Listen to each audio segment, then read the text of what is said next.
السلام عليكم ورحمة الله. عن أبي هريرة رضي الله تعالى عنه قال قال رسول الله صلى الله عليه وسلم طهور إناء أحدكم إذا ولغ فيه الكلب أن يغسله 7 مرات أولاهن بالتراب.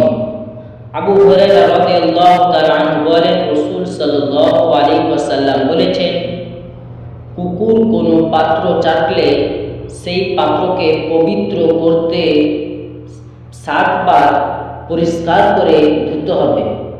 তার প্রথমবার মাটি দিয়ে ধুতে হবে।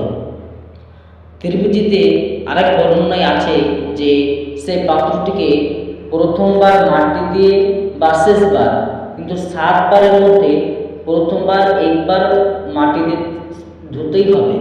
অথবা হাদিস দ্বারা বোঝা গেল যে যদি আমাদের মধ্যে যদি কোনো জিনিসে বা কোনো পাত্র যদি কুকুর চেটে নেয়, তো সেই পাত্রকে পবিত্র করার জন্য 7 বার আমাদেরকে ধুতে হবে।